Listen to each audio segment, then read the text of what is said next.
I'm Steve Lascalzo, and this is The Way.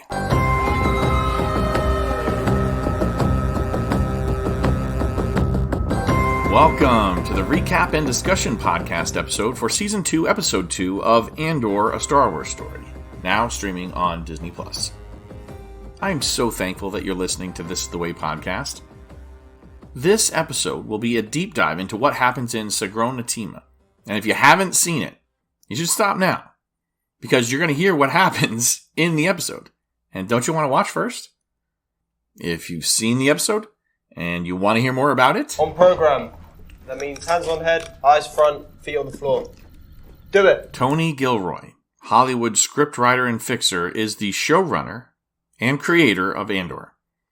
He wrote several episodes of Season 1 and episodes 1, 2, and 3 of Season 2 as well. That means today's episode, and it's a continuation of the story told in Episode 1. The second season is broken up into story arcs. 1, 2, and 3 will be all about what happens 4 years before the events of Rogue One and Star Wars Episode 4, A New Hope. Episodes 4, 5, and 6 will then be about the events that take place 3 years before the first Death Star was blown up. Episodes 7, 8, and 9 cover events 2 years before the plans were stolen from Scarif. And episodes 10, 11, and 12 of Andor Season 2 take place within the year, and in fact, the events lead right up to the start of Rogue One. There will be one writer per year's story arc. So that's why Tony wrote the first 3. And along with that, the same director is going to handle all of the stories of one arc. That's going to make the 3-episode weekly release feel like we're getting an entire movie. And except for the episode breaks, that's pretty much what we got. The first 2 story arc blocks are going to be under the direction of Ariel Kleiman. So he's going to handle Gilroy's scripts, and then Bill Willimon's 4, 5, and 6 scripts. And then he's going to pass the director's chair to Jana Schmetz. Now, there's something I noticed when looking up crew. Almost all of the crew is the same for at least the first 2 episodes. That makes the credits easier, because I can just say, okay, director of photography, production design, casting directors, visual effects supervisor, costume design, hair and makeup, and special creature effects, all the same as episode 1. So if you want to hear about those, go listen to my previous podcast, the recap and discussion for 1 year later, episode 1. The editor for episode 2, though, is not John Gilroy like it was in episode 1. It's Craig Ferreira, and it appears to be his first job as the head editor. He has worked as an assistant or visual effects editor on his resume for projects like 3 Body Problem, Chernobyl, and Black Mirror, but I think this is his first job as just editor. Music is once again put together by Brandon Roberts and not Nicholas Bertel, but this was a change made, officially at least, for scheduling conflicts. Bertel does get credit for original Andor themes. The runtime shows up as 47 minutes in parentheses on the Disney Plus show page, but what if you're only interested in the action? Well, that runs 36 minutes 10 seconds from the thunder on Yavin 4 all the way to the cut to black while Cassian leaves the planet in the TIE Avenger.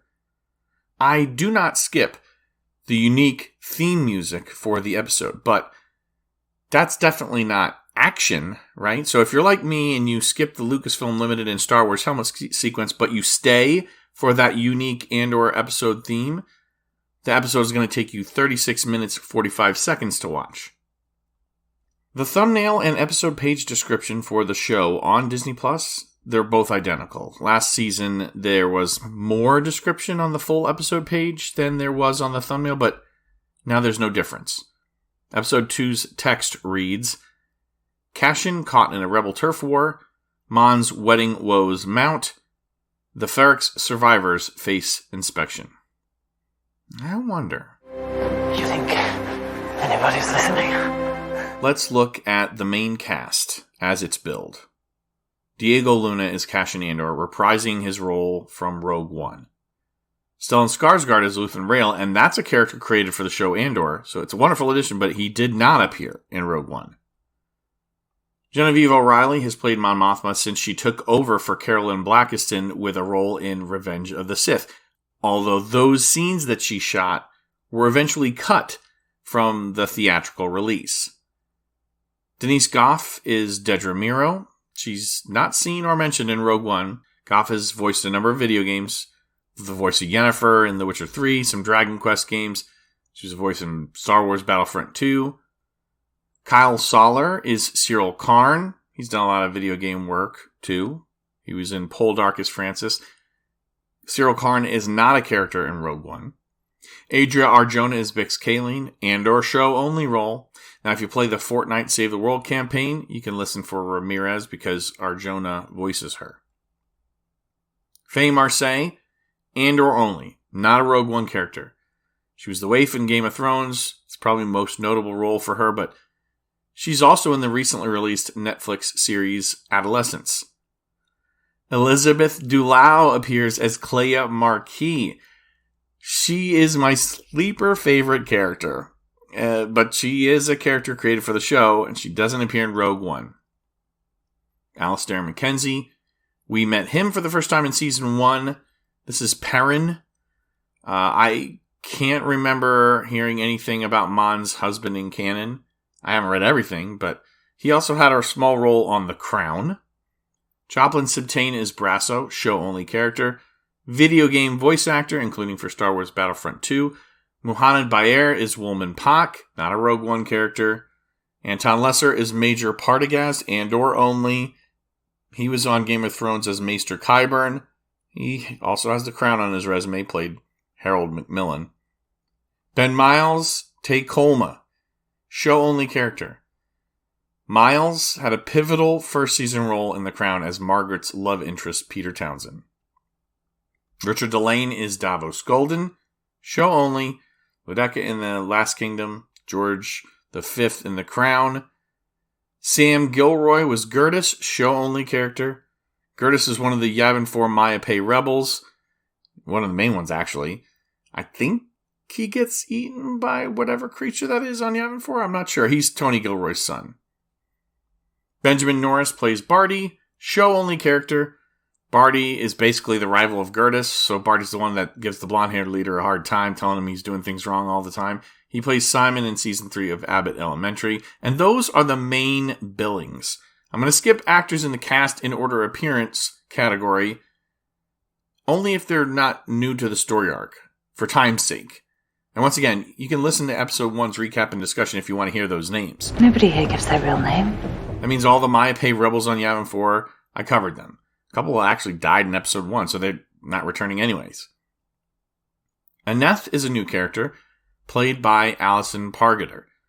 Show-only creation. She was in The Crown. She was a Buckingham Palace maid. Lots of British TV, like EastEnders, where she was Sarah for 21 episodes. Outlander, she played Margaret Campbell. She was in Chernobyl, 4 episodes of the Netflix series You as Dawn, and Wendy Chucklesworth in the movie Wonka that starred Timothée Chalamet. Another new character, new employee at the Bureau of Standards, played by Aaron Dochard. My favorite previous role of his would have to be his role in The Witcher Blood Origin. No, I definitely didn't watch that show.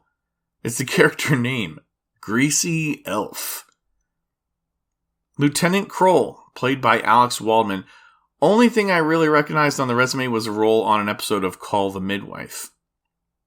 Corporal Pike, played by David Omordia. Nothing stood out.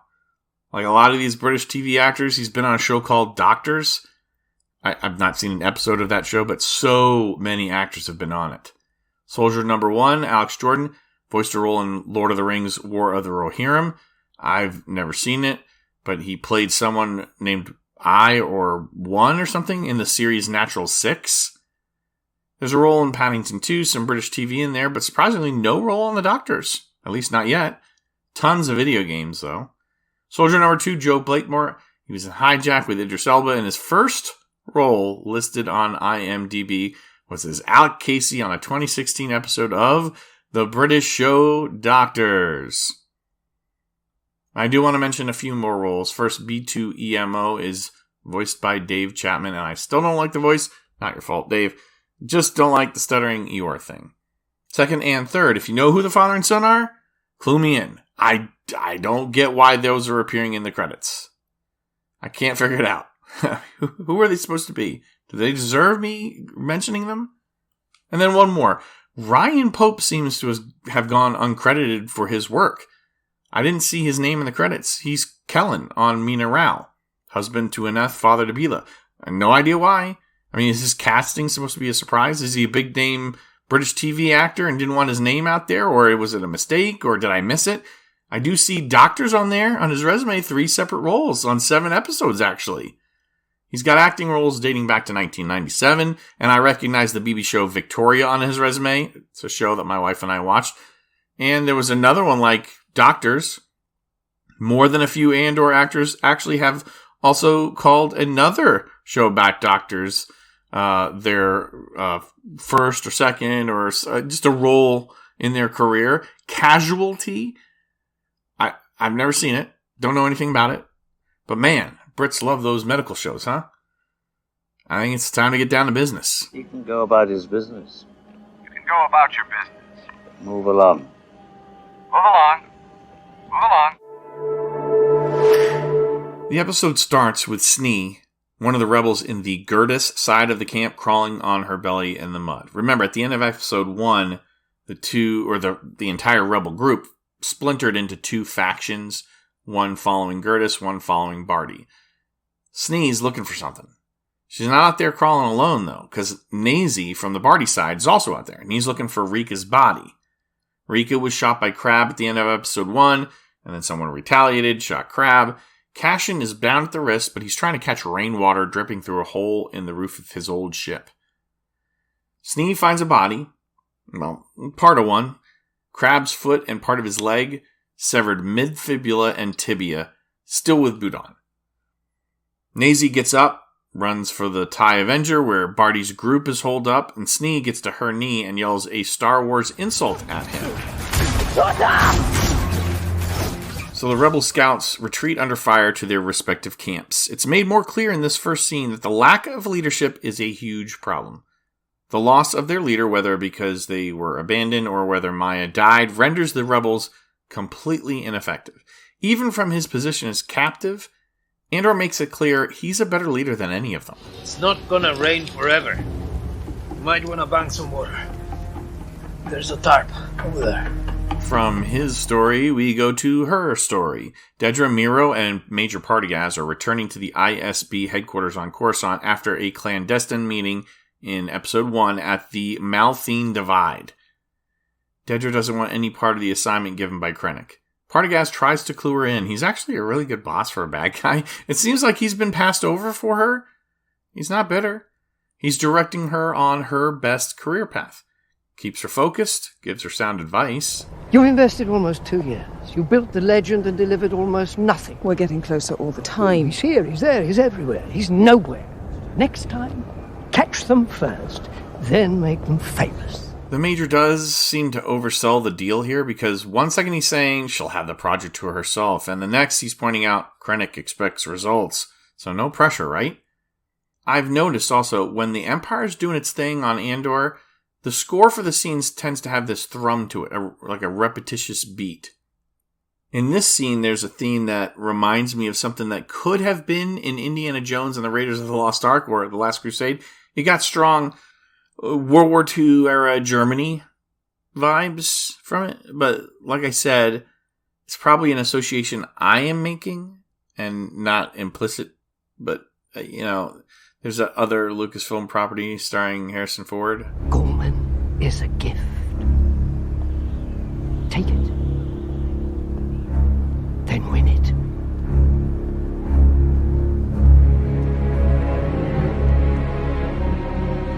Back to Chandrila, and Luthen is bringing in a large art piece, having a nice little open chat with Kleya about how boring it is, and it's kind of coded, and then they get to the main course of the conversation. No word yet from Cassian. Worse, Kleya couldn't get through to Mina Rao because of a temporary reception outage for Imperial inspection, so no contact with Cassian, none with Bix or Brasso. Kleya is doing everything she can, man. I mean, she needs to get back to HQ, the shop. But how's she going to get back? Well, I don't know. But Kleya says she found a ride. Would have been nice if they cut to the person who she was talking about that was going to give her the ride, but instead we get a shot of Perrin watching Luthen and Kleya, and then Mon interrupts him with a good morning. So are they setting up that Perrin is going to betray these two? I mean, is he the one that's going to get them killed? Because I realize he's talking to Mon about them setting up Skolden's surprise, but I don't know. There's something about this conversation and something about him looking at them that makes me think he's going to have something to do with it. I don't like it at all. Is it really a shandy, Mal? Yeah, one of them. It's a bit gross, don't you think? It's probably worth more than the house. You'll want to put that in your speech. So this art piece, at this point in the story, I had no idea what this was, but we do hear later what it's all about, and we hear it's very expensive. It's revealed later what it is, so I will talk about its history then. And at the start of the scene, a man and a woman, Luthen and Kleya, were working platonically as partners. Here, a man and his wife are at odds. Perrin takes pleasant interactions and little small talk, and then he ruins it with this overbearing jealousy. But I do wonder why Mon knows this. If she knows this, why isn't she doing a better job of addressing this with her husband? Now, maybe I'm wrong, and maybe she's making concessions to Perrin about this ex-boyfriend of hers or whatever Tay Colma is. Fine. It just seems like Mon is giving her husband a, oh, you, every time. Don't be ridiculous. You're paranoid. It's not helpful. Not a good course of action to do. There's clearly some distrust there, and I just want to know, is this actually for a good reason? I mean, it's one thing if we see he secretly harbors his own crush for somebody. Like he's got a crush on some other woman, and this jealousy is actually then a reflection of his own desire to cheat. I don't think we're getting that. Tay Colma, is he not your lover? Haven't had that nonsense in a while. His wife has run off, so the field is clear. He's all yours now. Stop. Or maybe you've all dropped him. That would explain a great deal. Like what? It's always best to let them down gently, so I've been told. It is a blink and miss it line. Like, what? The seed of doubt is planted. I think Mon was super dismissive, but Perrin's paranoia may have just saved her here, because I think she's going to make time for Tay now. We don't have to wait to hear what happened, thankfully. Tay is just getting sloppy. Tay had a bit too much first night punch. Had to be taken home. I mean, it's a full-on shandy wedding. He grew up 4 valleys away. He should know better. Pace yourself or pay the price. He was always weak. Boom. Your ex is weak. Thing is, Perrin's not just a little rude here. He's a little right. I mean, he is. Meanwhile, on Mina Rao, Callan is setting up his shop with wife Aneth and his daughter Bila. She's got the hots for Woman Pak. Callan takes a break, heads to find the Ferrex migrants. I think I got this guy wrong. On my first watch, I was really counting his nervousness against him. Like it was a tell that he was a traitor. Now, I don't know. I mean, I think I misread him. I think he's genuinely helping with his update to the gang about this audit thing. They're in a bit of a bind. He says, you can't run, but you can't move around either. It's a risk. Do the Imperials pass them by, or do the 3 of them try and stay ahead of them or move behind them when they've already locked up their previous council audits? They don't want to go. I mean, they're waiting on a friend. Cassian. You'll be here. And there's that drumming sound again, where they're talking about avoiding the Empire. So back to Yavin we go. The rations are running low. They got meal bars of beans. And then there's something labeled Mexico or Jedi, according to different AI translations. There's something that says TOV, though Tov means good in Hebrew. And listen, I used Google Lens and Grok to translate, so don't get angry if I'm wrong. Both rebel camps are hungry. Hunger changes people. For me, the scene really is just another way to show us Cassian is the leader, no matter where he finds himself. You know, they've gone very quiet over there. You need a perimeter. I was just about to do that. That's a good idea. On Coruscant, we get a call back to Season 1. Cyril Karn's onboarding a new employee at the Bureau of Standards, and I think the story he's spinning is actually true. It's probably just a little embellished. I mean, that's his style. Like, he added some flourish to his uniform in season 1. So it's not an outright lie, but I imagine maybe that someone in the ISB might have tipped him off to help make that discovery, or maybe they just stepped in to shut down any further auditing from this bureau because that might have been Death Star overages, right? Maybe someone Cyril has a personal connection with helped kill 2 birds with 1 stone with a well-placed tip. There's a future here for those who dare. Now that we caught back up with Cyril, we can head back to the Ferrix gang. Bela and Willman are getting close, and they can't help but notice that there's an approaching Imperial inspection team. These guys are not quite rude, but they are used to getting their way. They don't have to try and intimidate people. Kellen is polite, but he's being met with an attitude of superiority. Kellen is answering questions as directly as he can. They want to pay in Imperial credits. He says, I can take them, sure. I wonder if he said no, would things have gone south quicker? Kellen asks, where are you guys going to audit next? And then they deflect. Soldier tells him the lieutenant has that answer, but Kellen hasn't met him. Oh, you will. And so will Bix, who's using her mechanical skills near the storage tanks. So quiet out here. It's a simple life, isn't it? It is. If you've seen all 3 episodes, you know what's coming. This is the first indication things are going to go bad. And I think the actor, Alex Waldman, does a great job with the attitude and mannerisms. We've not seen this type of creepiness in Star Wars before, but we've seen thieves, murderers, common. But Kroll's going to end up doing something we know comes from common sense. And it has to be happening all over the galaxy. But we've not seen it yet in Star Wars. Maybe you'd like to join me.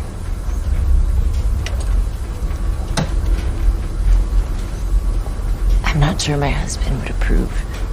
Oh. Sorry to hear that. Is he here?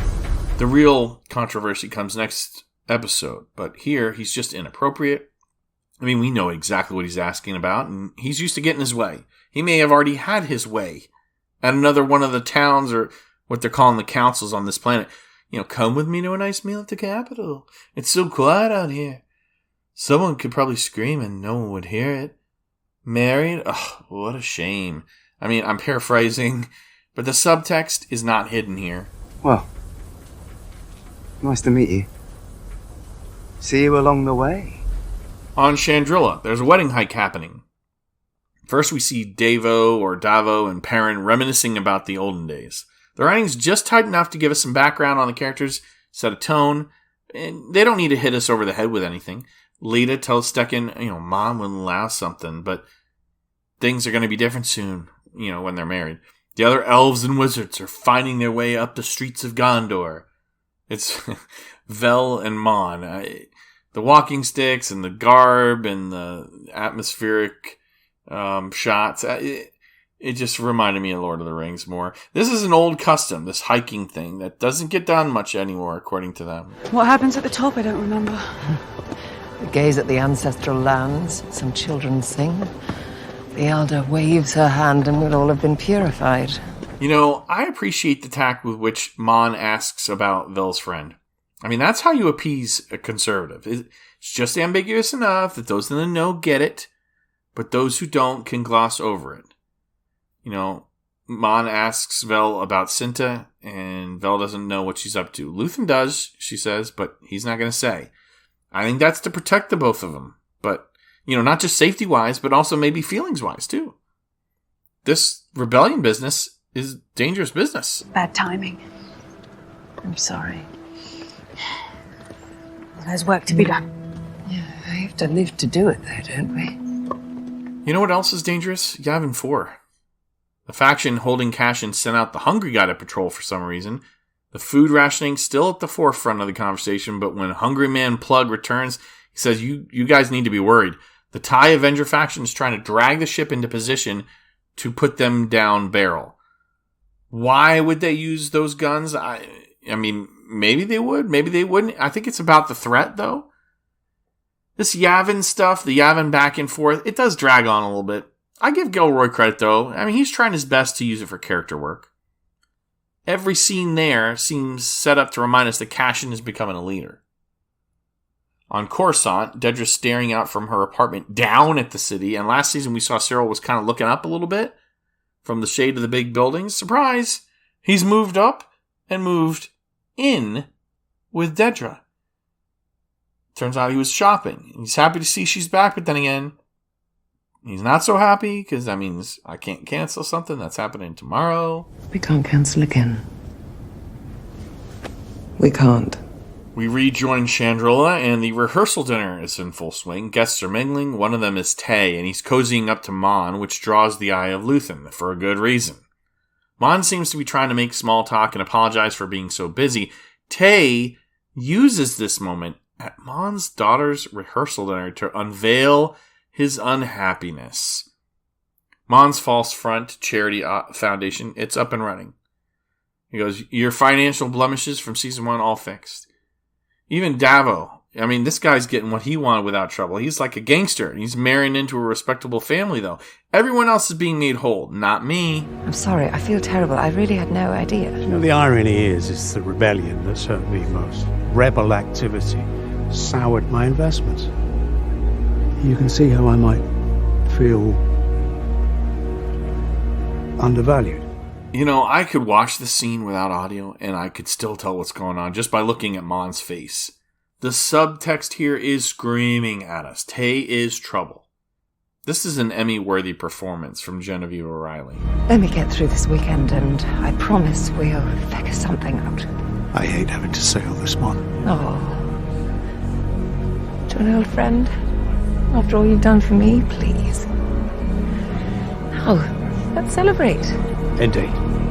On Mina Rao, Kellen is informing the Ferrex group that he chatted up a soldier and he thinks the group will go somewhere else first. Brasso suggests moving to a spot they've already been, but Kellen says, you know, most of the arrests are people who try to pull that stuff and run. On second watch, I'm even more sure that I got Kellen wrong here. I think he's just genuinely concerned for them and scared for himself. Thank you.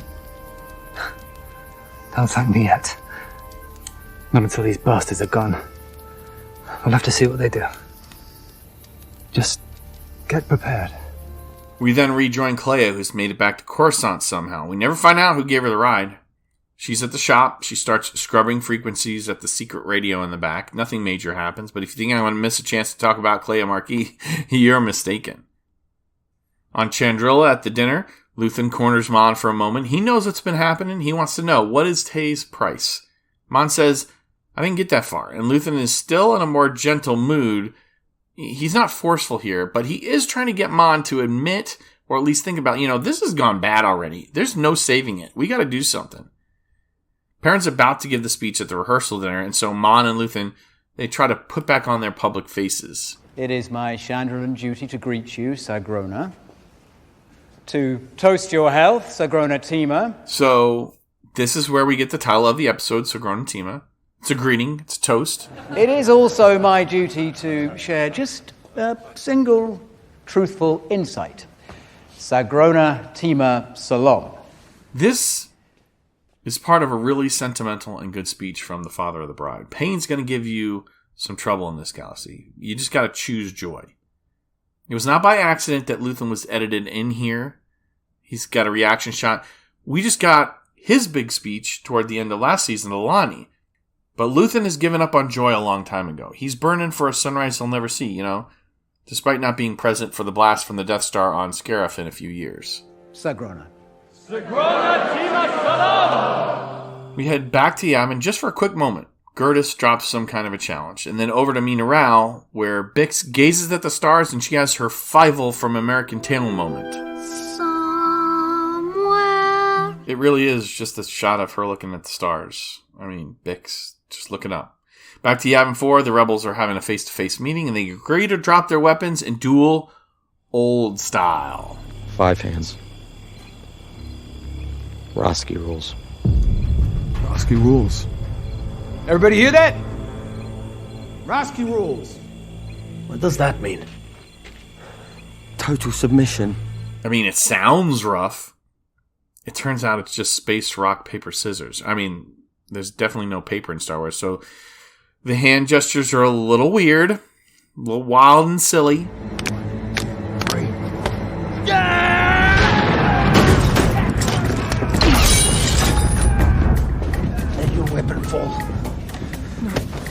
The first time I watched the episode, this is when I remembered, oh yeah, this was his ship, so he knows there's a gun there. At the very least, he just figured that that's where Porco kept the blaster, but Cassian seizes his moment. He gets the drop on his guard, basically trades places with him. He's going to try and sneak toward the TIE Avenger. He gets some help because of the thunder, but also a beast rampages through their Rochambeau. I didn't know Yavin 4 was so dangerous. The distraction gives Cassian just enough time to make it to the ship, and despite their desperation, the rebels just can't stop him.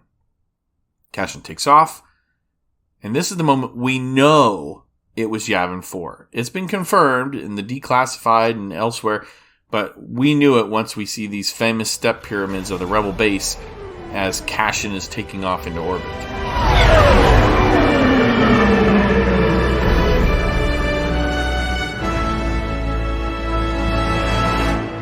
And that's it for episode 2, the shortest of the 3.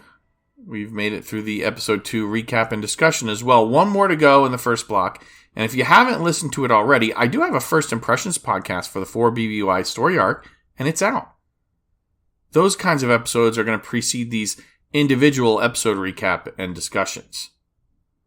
The next episode of Andor's second season is already available if you want to watch on Disney+. Episode 3 is called Harvest, and I will cover that in a separate podcast.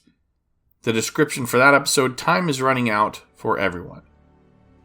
I mean, that's how I feel with all the trouble I've been having at HQ this week. You can send feedback or comments as I continue to cover the available episodes. 1, 2, and 3 of Season 2 this week. 4, 5, and 6 come out Tuesday, April 29th for the 3 BBY story arc. The best way to join in the discussion is via email at thisisthewaypodcast@gmail.com. Thank you for joining me today for the second episode of Season 2 of Andor. Please subscribe if you haven't already and tell people about This Is The Way podcast. The quality of Star Wars television has worsened. I've seen the effects on number of downloads and streams for me, and I could use your support. I'm the host, Steve Lascalzo, and This Is The Way. May the Force be with you, always.